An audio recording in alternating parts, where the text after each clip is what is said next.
បងប្អូនអើយដាក់ចាស់ទេនៃថ្ងៃនេះធ្វើទុកបន្តិចលេងខូចឡើង3ថ្ងៃនេះសិលមួយថ្ងៃបាក់ផ្លូវកង់ធំថ្ងៃនេះសិលមិញដាច់ថ្នោលដល់ថ្ងៃនេះម្ដងគឺចង់ដុំកង់មុខងងមើលដីគេនៅនេះដល់អញ្ចឹងនៅដើមតលងគេអត់ទាន់លើកចេញ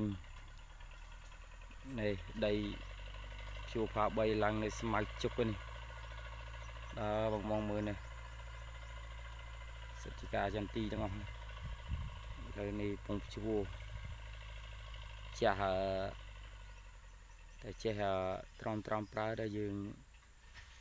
ការសន្សំសំចៃវាមានដែនកំណត់យើង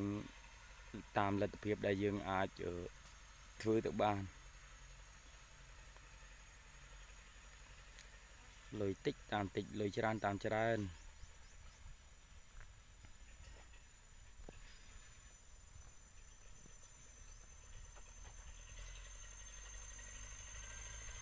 ទូរស័ព្ទថតអត់សូវច្បាស់ទេបងអើយ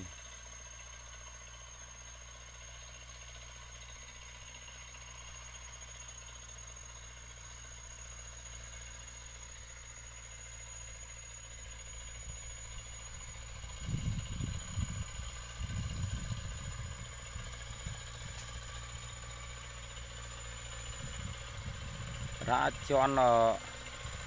មិនចង់ឃើញផ្សែងតែបងអើយរៀងស៊ីប្រេងតិចមួយថ្ងៃពីរកានឯផាល3តាំង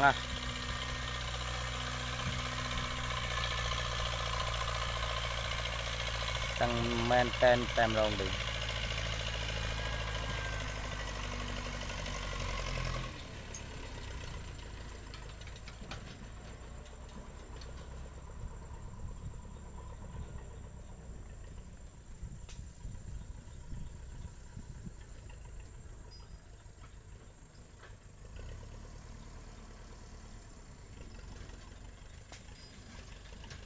កំសត់នេះមេឃថ្ងៃណាភ្លៀងទេមេឃ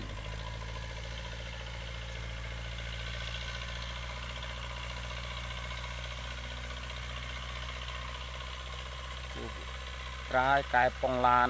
ប៉ុងរិននេះចេះរ៉ែលេងទៅនេះតិចតួចអត់ខូចទៅគាត់ចំណេញខូចទៅខាតអត់រួចខ្លួនទេ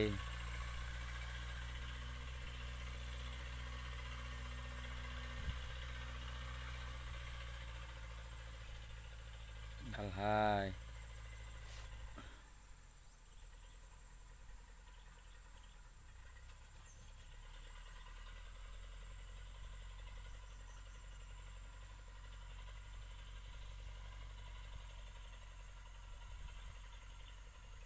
លទ្ធភាពអត់បានថ្មីនឹងគេ